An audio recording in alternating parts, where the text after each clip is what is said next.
Good morning. मैं doctor Suman, assistant professor government law college Ajmer. आज हम लोग एलएलबी फर्स्ट ईयर के subject family law first Hindu law विषय पर चर्चा करेंगे। पिछले मेरे लेक्चर में मैंने आप लोगों को सेक्शन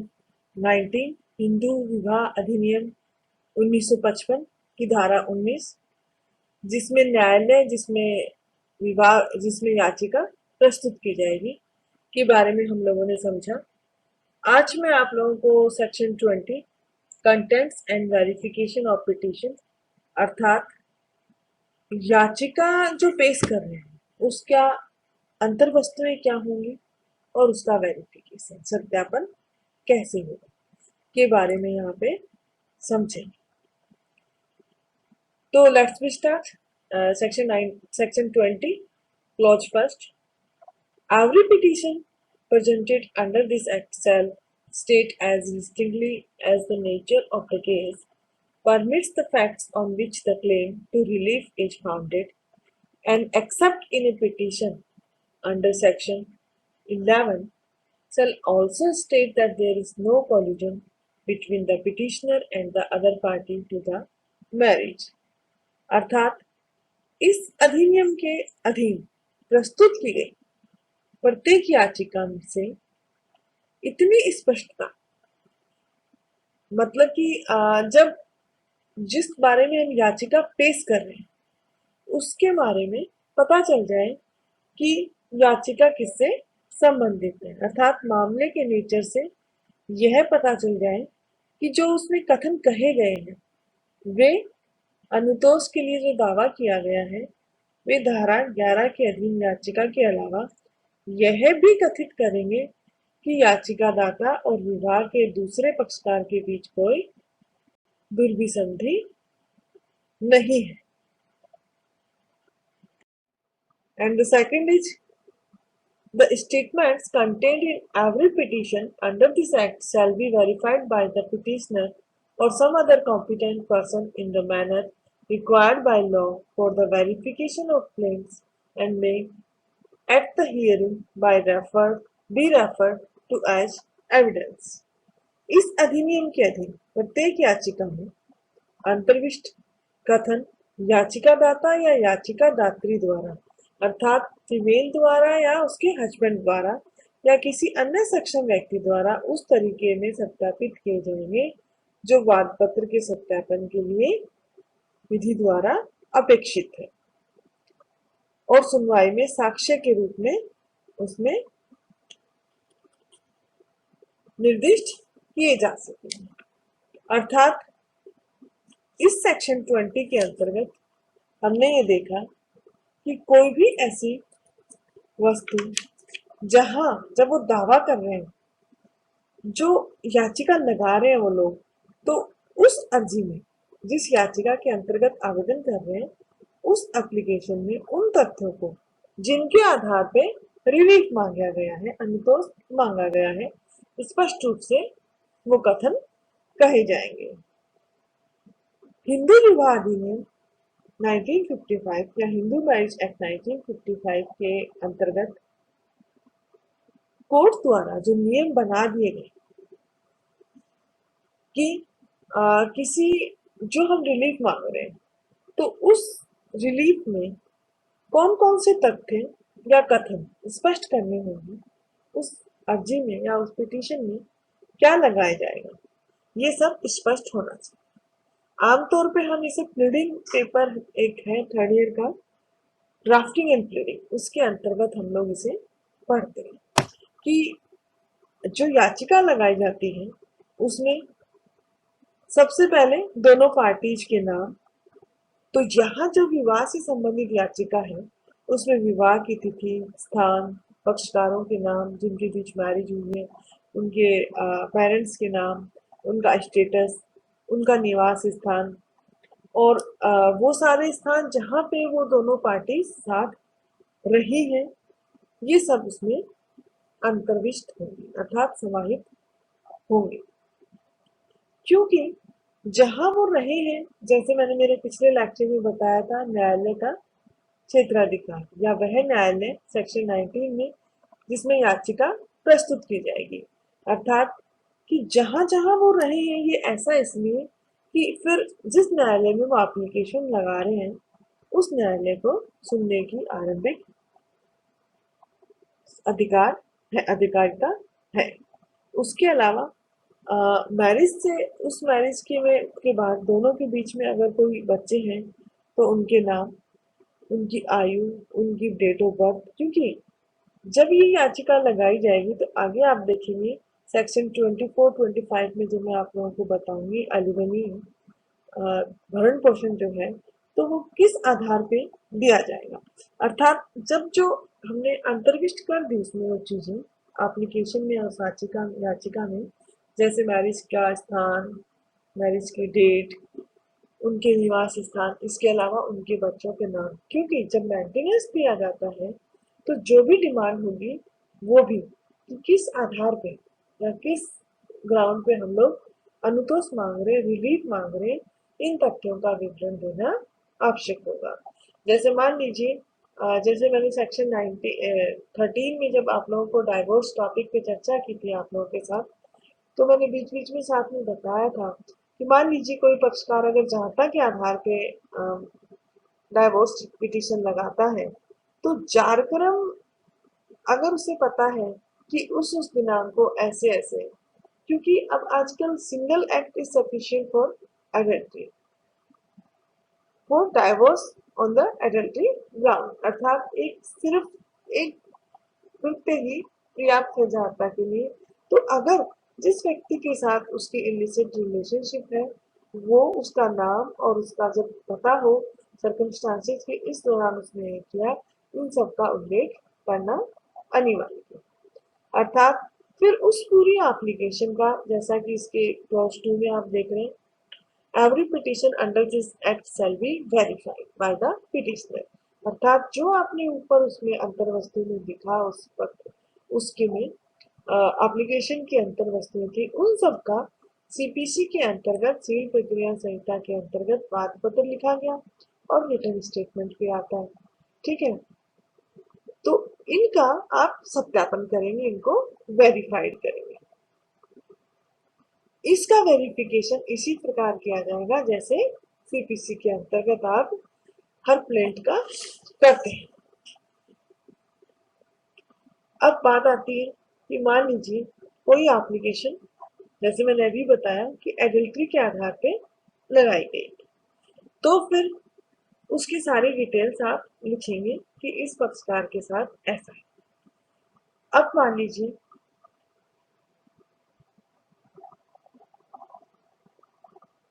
जैसे आप न्यायालय में लगाते हैं तो जो आपको रिलीफ चाहिए वो भी आप इसमें अंतर्विष्ट करेंगे, समाहित करेंगे। एक केस है सरला वर्सेस शकुंतला 166 पंजाब। यहाँ पे पंजाब हाई कोर्ट ने कहा कि एडल्ट्री के ग्राउंड पे जब एप्लीकेशन लगाई जाती है तो जिस पक्षकार के साथ एडल्ट्री की गई वो उसको ऐड करना, वो उसका समुचित पक्षकार नहीं हो। अर्थात जब जो चीजें हम उसमें लगा रहे हैं, जो जिस आधार पे आरोप लगा रहे हैं, वो सिद्ध करने के लिए जो भी एविडेंस हमें चाहिएंगे वो यहाँ पे इसमें लगाए जाएंगे।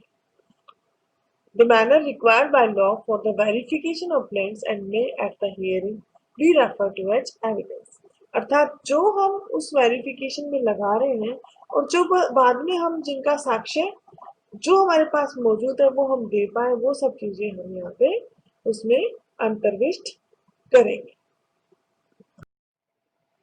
Section 21 application of act 5 of 1908, धारा 11 जो है वो 1908 के अधिनियम 5 का लागू होना के बारे में बताती है। subject to the other provisions contained in this Act and to such rules as the High Court may make in this behalf. All proceedings under this Act shall be regulated as far as may be by this Code of Civil Procedure 1908 अर्थात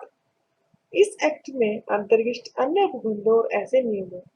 जिन्हें high court द्वारा स्थगित बनाया गया के अधीन इस अधिनियम के अधीन सभी कार्यवाहियां सिविल दंड प्रक्रिया संहिता 1908 द्वारा रेगुलेट होंगी। जैसा मैंने आपको पहले ही बताया कि विवाह संबंधी जो वाद होंगे वो क्रिमिनल उसमें नहीं आते हैं जब तक कि किसी की डॉवरी डेथ या कोई और तरह का उसमें मारपीट ये सब इंक्लूड ना हो। आमतौर पे ये सिविल मैटर्स होते हैं। तो इस आधार पे सिविल प्रक्रिया संहिता 1908 के प्रोविजंस इन पे लागू होंगे।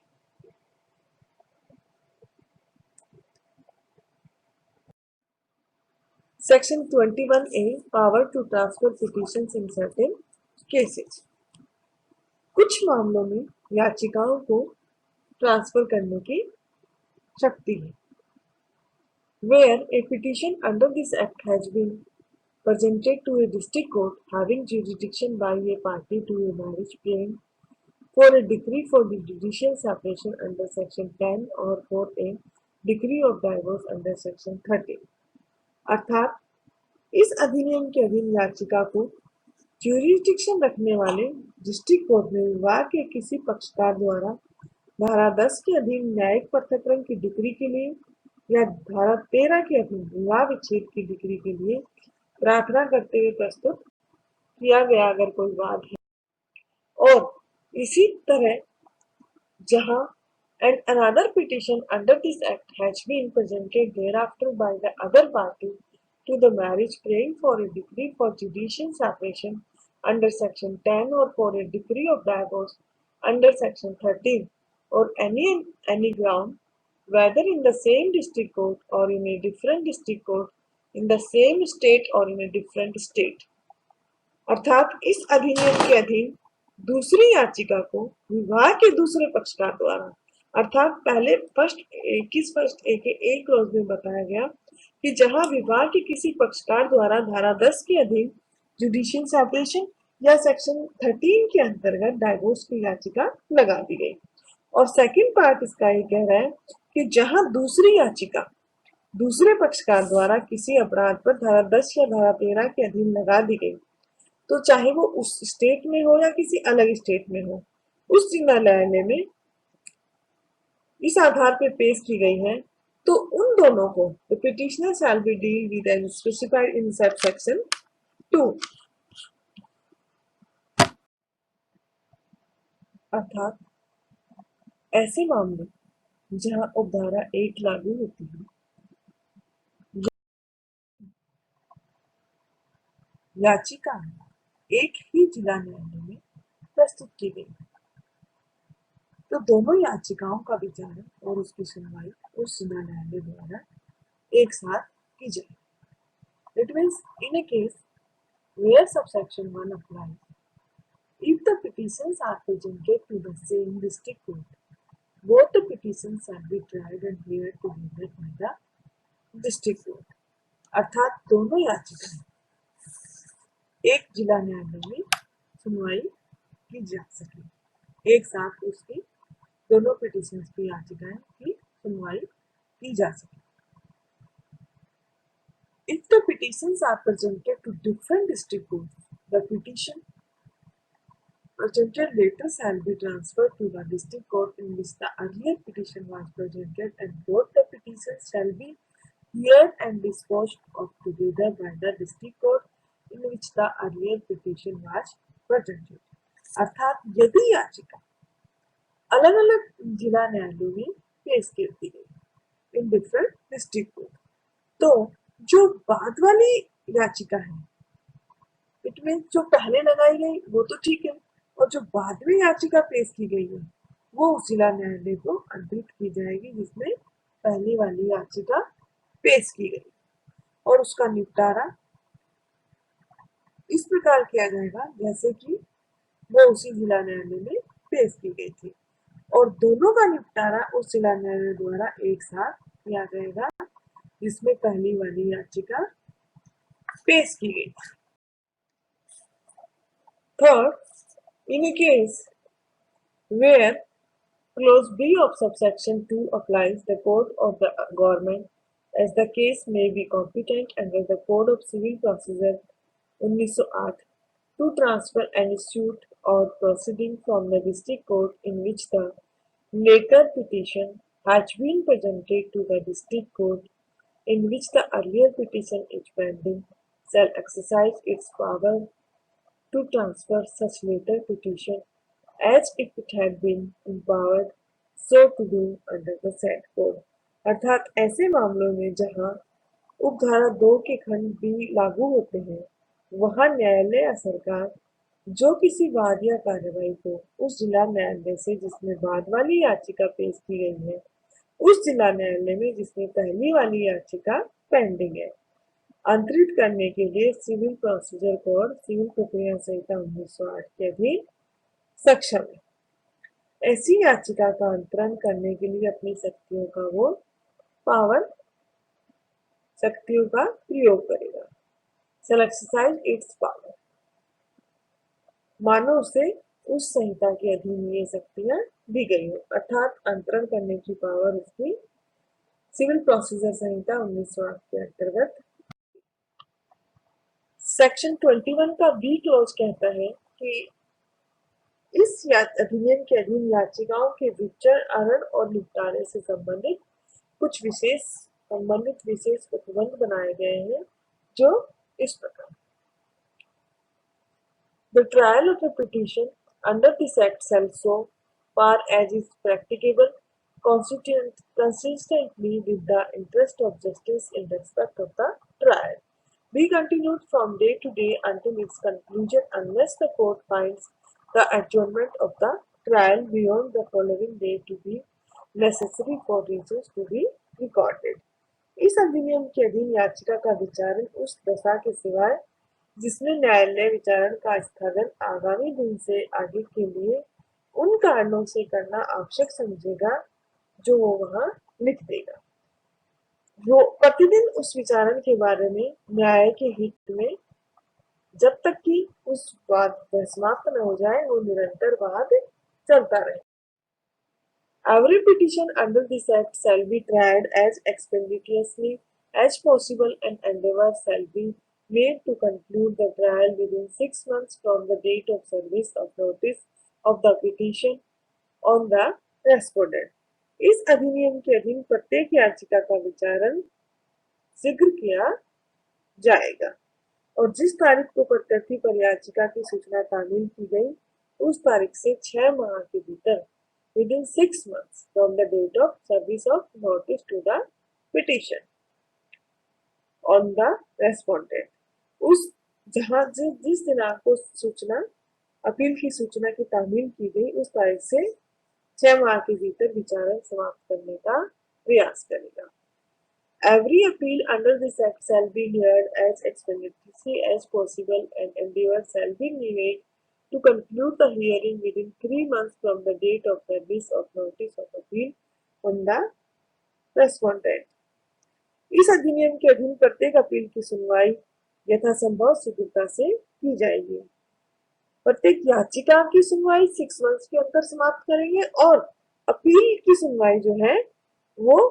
तारीख से 3 माह सूचना की तामील की तारीख से 3 महीने के अंदर समाप्त करने का प्रयास किया जाएगा। सेक्शन 21C डॉक्यूमेंट्री एविडेंस दस्तावेजी साक्ष्य Notwithstanding anything in any enactment to the contrary, no document shall be inadmissible in evidence in any proceeding at the trial of a petition under this act on the ground that it is not duly stamped or registered।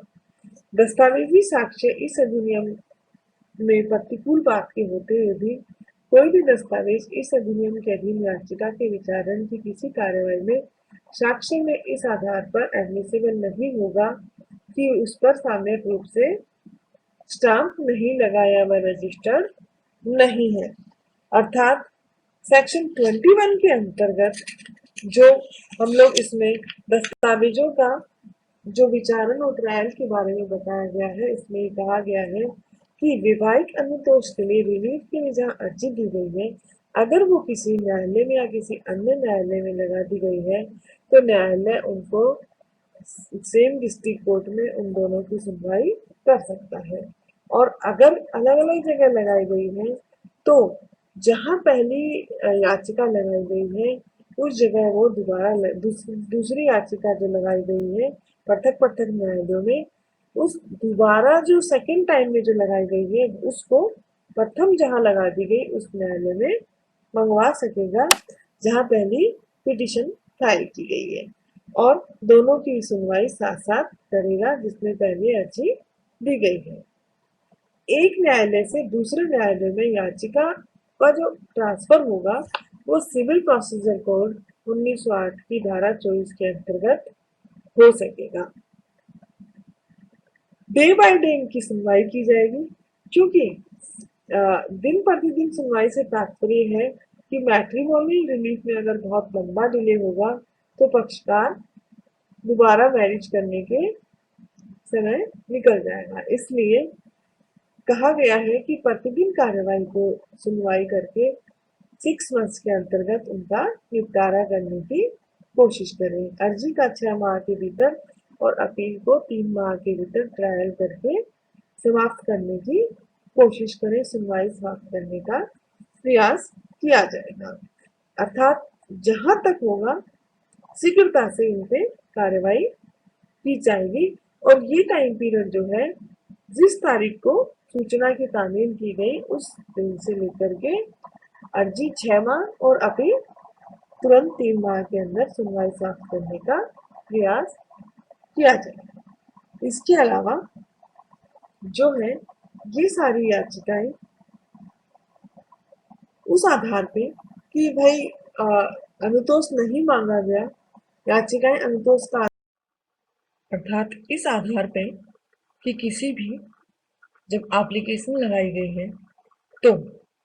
कोई भी साक्ष्य या कोई भी दस्तावेज इस अधिनियम के अधीन की कार्यवाही में जो साक्ष्य दिए गए हैं, वो इनएडमिसिबल नहीं होंगे कि उन पे सम्यक रूप से अर्थात कंप्लीटली वो पूर्ण नहीं है, या स्टाम्प नहीं लगा है, या रजिस्टर्ड नहीं है। ये आधार जो है कि मामले में या मुकदमे में कोई डिले ना हो, इसलिए कहा गया है कि अगर कार्यवाही में साक्ष्य इस आधार पे एडमिसिबल नहीं होगा कि अग्राह्य नहीं होगा कि उस पर सम्यक रूप से यानी कि ड्यूली जितना उस पर स्टैंप लगना था वो कंप्लीट नहीं है, अर्थात ये वाली छोटी चीजें कि रजिस्टर्ड नहीं है या स्टाम्प नहीं है, किसी भी साक्ष्य को अग्राह्य नहीं बनाती है। अब आता है section 22 proceeding to be in camera and may not be printed और पब्लिश्ड, अर्थात कार्यवाहियां जो होंगी, जितनी भी होंगी ये मैरिज से रिलेटेड, वो जो होंगी सब कार्यवाहियां बंद कमरे में होंगी और उनका प्रकाशन नहीं किया जाएगा, मुद्रण भी नहीं किया जाएगा। According to this section 22(1), every proceeding under this act shall be conducted in camera, and it shall not be lawful for any person to print or publish any matter in relation to any such proceeding except a judgment of the High Court of the Supreme Court, printed or published with the previous permission of the courts। अर्थात इस अधिनियम के अधीन अर्थात हिंदू विवाह अधिनियम 1955 के अंतर्गत प्रत्येक कार्यवाही बंद कमरे में की जाएगी, और किसी व्यक्ति के लिए ऐसी कार्रवाई के संबंध में किसी बात को मुद्रित या प्रकाशित नहीं किया जाएगा, उस दशा के सिवाय जो विधिपूर्ण नहीं होगा, जिसमें कि उच्च न्यायालय या सुप्रीम कोर्ट का कोई निर्णय न्यायालय की पूर्व अनुज्ञा से मुद्रित या प्रकाशित ना किया गया हो।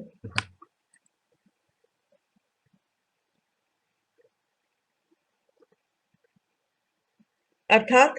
ये कहना चाहता है ये सेक्शन कि मैट्रिमोनियल रिलीफ जब दिए जाएंगे तो वो सब कार्रवाइयाँ जो होंगी मैट्रिमोनियल रिलीफ से रिलेटेड, क्योंकि डाइवोर्स के ग्राउंड्स जैसे आपने देखे,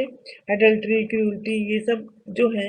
ये सब कार्रवाइयाँ किसी भी व्यक्ति को, क्योंकि हर व्यक्ति की एक सामाजिक प्रतिष्ठा होती है, तो ये सब बातें क्या होंगी, बंद कमरे में ली जाएंगी और फिर उसके बाद इनका प्रकाशन जो है, अगर पूर्व अनुमति है न्यायालय की तो ही वो प्रकाशित होंगी, नहीं तो प्रकाशन उनका नहीं किया जाएगा। मना है ऐसी कैसे कार्रवाइयों का प्रकाशन।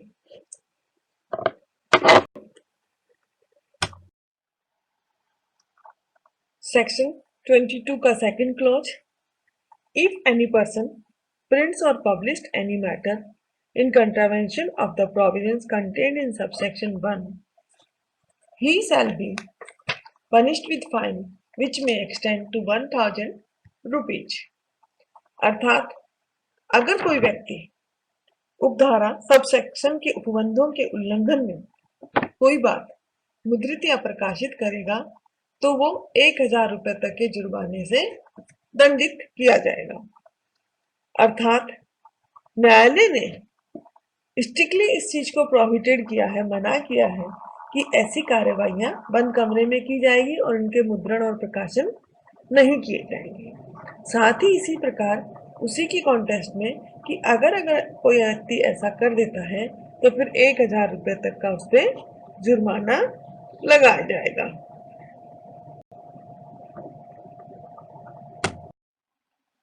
आज हमने यहाँ पर ज्यूरिसडिक्शन एंड प्रोसीजर, क्षेत्राधिकार और प्रक्रिया के अंतर्गत याचिकाओं की अंतर्वस्तु, वेरिफिकेशन ऑफ पिटीशंस, और इसके अलावा मामलों को powers to transfer petition in certain cases, कुछ मामलों को में याचिकाओं को अंतरित करने की शक्ति, और याचिकाओं के विचारण और निपटारे से संबंधित प्रोविजंस को आज हमने यहाँ पे देखा। डॉक्यूमेंट्री एविडेंस देखे कि उनको एडमिशेबल कैसे होगा और इनएडमिशेबल किस आधार पे वो नहीं किए जाएंगे, ये सब हमने जाने। इसके साथ ही हमने सेक्शन 22 की सारी प्रोसीडिंग जो है कैमरा ट्रायल होगी, यानी कि बंद कमरे में की जाएगी और इनका मुद्रण और प्रकाशन नहीं किया जाएगा, ये सब आज हमने यहाँ पे समझा। नेक्स्ट लेक्चर में हम लोग डिक्री इन प्रोसीडिंग, कार्यवाहियों में डिक्री जो होती है वो, और सेक्शन 24 बादकालीन भरण पोषण और कार्यवाहियाँ, maintenance, pendency, pendant, light and expenses of proceedings and permanent alimony section 25 जिसे समझेंगे, जो बहुत इम्पोर्टेंट सेक्शन है। तो नेक्स्ट लेक्चर में हम लोग एलिमनी की बात करते हैं, उसे समझेंगे। आज के लिए इतना ठीक है। उम्मीद है आप लोग इनसे जरूर लाभान्वित हो रहे होंगे। Okay, thank you.